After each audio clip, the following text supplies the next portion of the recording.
আসসালামু আলাইকুম প্রিয় দর্শক, মোহাম্মদ আকরামুজ্জামান বলছি।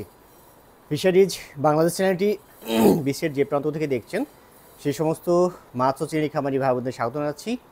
আশা করছি আপনারা ভালো আছেন। আজকে যে ভিডিওটি আসলে অনেক কারণেই গুরুত্বপূর্ণ। সেটা হলো যেহেতু প্রায় সেপ্টেম্বর আসতে যাচ্ছে, তো এই আমাদের বাংলাদেশ, ইন্ডিয়া, এই দেশগুলোতে মোটামুটি কিন্তু ঠিক সেপ্টেম্বরের মাঝামাঝি থেকে শুরু করে প্রায় অক্টোবরের প্রথম থেকে মোটামুটি একটা ওয়েদারের বা আবহাওয়ার যে একটা চেঞ্জ, শীতের যে একটা আমেজ, সেটা কিন্তু পড়া শুরু হতে পারে। তো এই শীতের প্রস্তুতি আগেই নিতে হবে খামারিদের, কারণ শীতের সময় যে সমস্যাগুলো হয় সেই সমস্যাগুলো নিয়ে যদি আপনি আগের থেকে প্রিপারেশান না নেন, তাহলে কিন্তু আপনি শীতের সময় একটা ভালো সমস্যায় পড়বেন।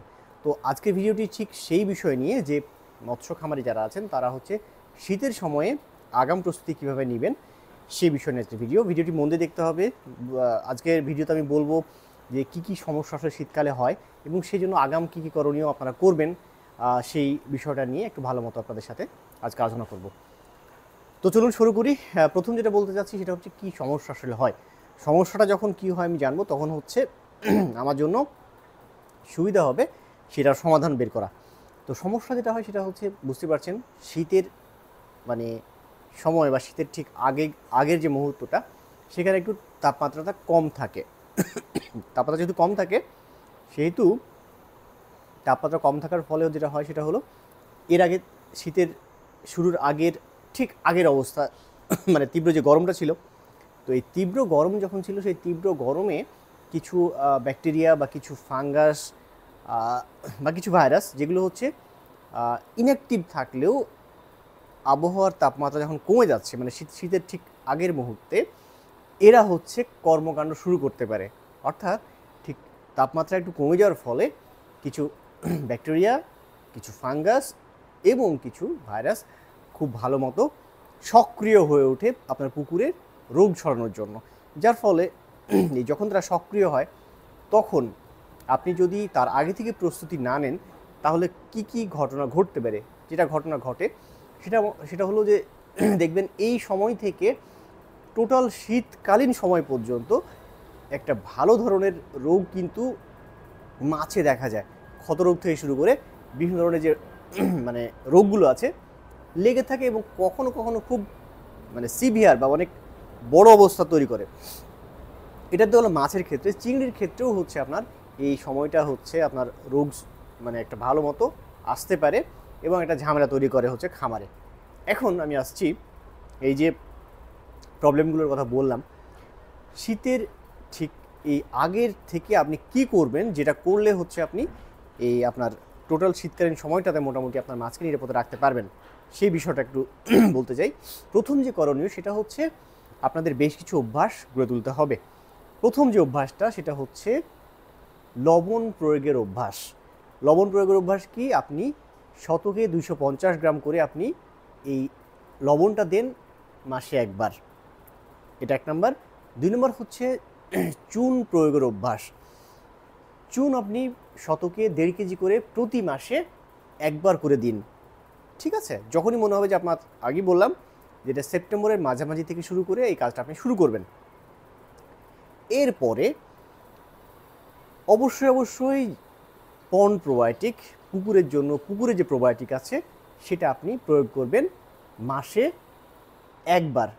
কিন্তু যাদের পুকুরের সমস্যা বেশি, নর্মালের চেয়ে যাদের বেশি, তারা অবশ্যই মাসে 2 বার পন্ড প্রোবায়োটিক বা পুকুরের প্রোবায়োটিক ব্যবহার করবেন।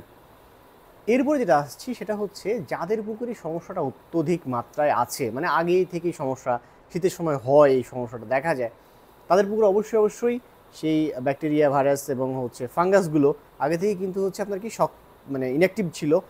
এই শীতের এই তাপমাত্রা একটু কমার ফলে যেটা হবে সেটা হলো আপনার এই জিনিসটা খুব বেশি পরিমাণে প্রলিফারেট বা বংশ বিস্তার করতে সক্ষম হবে। তাহলে কি হবে, যেটা বিষয় সেটা হলো আপনাকে অবশ্যই যাদের পুকুর অত্যধিক খারাপ গত বছর ছিল, বা আপনার মনে হচ্ছে যে আমার পুকুরের অবস্থা খুব একটা ভালো না, রোগ প্রবণ বা রোগের টেন্ডেন্সি আছে, তারা যেটা করবেন, পরিবেশের ক্ষতি করে না এমন ধরনের জীবাণুনাশক, যেটাকে আমরা বায়োডিগ্রেডেবল জীবাণুনাশক বা ডিসইনফেক্টেন্ট বলছি, এরকম এই বায়োডিগ্রেডেবল ডিসইনফেক্টেন্ট আপনি মাসে 2 বার প্রয়োগ করবেন, ঠিক এই সেপ্টেম্বরের মাঝামাঝি থেকে। কথাটা ভালো মতো মাথায় রাখুন, যাদের পুকুরে অত্যধিক সমস্যা তারা মাসে 2 বার বায়োডিগ্রেডেবল এই জীবাণুনাশকগুলো, যেগুলো পরিবেশের ক্ষতি করে না, যেগুলো হচ্ছে আপনার পুকুরের ক্ষতি করে না, বা হচ্ছে যেগুলো মাছের বা চিংড়ির ক্ষতি করে না, এই জীবাণুনাশকগুলো আপনারা হচ্ছে মাসে 2 বার ব্যবহার করুন। এখানে আর একটা বিষয় আপনাকে বলতে চাচ্ছি, সেটা হলো এই জীবাণুনাশক প্রয়োগ করার ক্ষেত্রে, মানে বায়োডিগ্রেডেবল জীবাণুনাশক প্রয়োগ করার ক্ষেত্রে, তারপরে পন প্রোবায়োটিক ব্যবহার করার ক্ষেত্রে অবশ্যই আপনার একটা মানে 48 ঘন্টা, 48 ঘন্টা হলে খুব ভালো, 24 ঘন্টা তো অবশ্যই রাখতে হবে, 48 ঘন্টার একটা গ্যাপ রাখবেন, ঠিক আছে?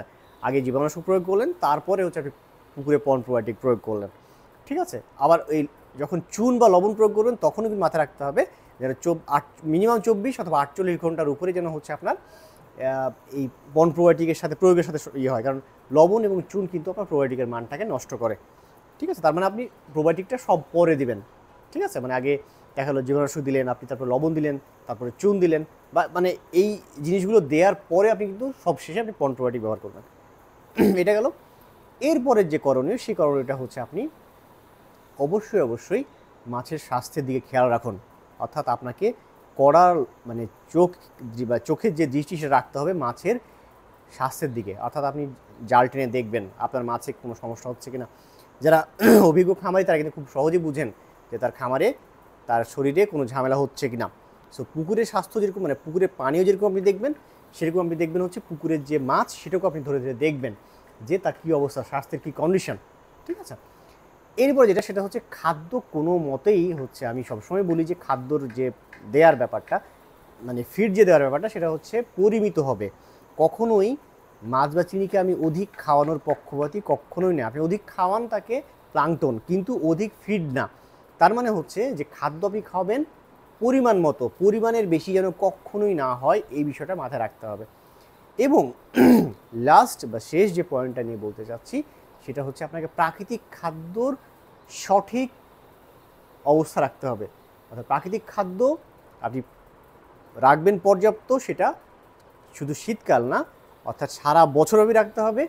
কিন্তু এই শীতের আগের মুহূর্তে মাথায় রাখতে হবে প্রাকৃতিক খাদ্য ঠিক এমনভাবে হতে হবে যেন সেটা যে ব্লুম তৈরি না করে, অত্যধিক মাত্রায় হলো এবং হওয়ার ফলে যে দেখা গেলো যে আপনার যে ফাইটোপ্লাঙ্কটন ব্লুম বলি আমরা, বা প্লাঙ্কটন ক্রাশ বলি আমরা, এই জিনিসগুলো যেন হচ্ছে না হয়, অর্থাৎ মাত্রাতিরিক্ত এই প্রাকৃতিক খাদ্য তৈরি হয়ে যেন উপরের স্তর বা শ্যাওলার যে আবরণ সেটা যেন তৈরি না হয়, এই বিষয়টাই খেয়াল রাখতে হবে।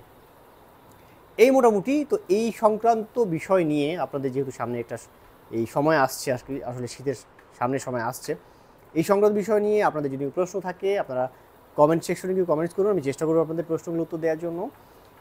ভিডিওটি ভালো লাগলে চ্যানেলটি সাবস্ক্রাইব করুন, বেশি বেশি শেয়ার করুন ওই সমস্ত খামারি ভাইদের কাছে যাদের কাছে গেলে তারা উপকৃত হবেন। ভালো থাকবেন, দেখা হবে অন্য কোনো দিন অন্য কোনো ভিডিও নিয়ে। সে পর্যন্ত আল্লাহ হাফেজ।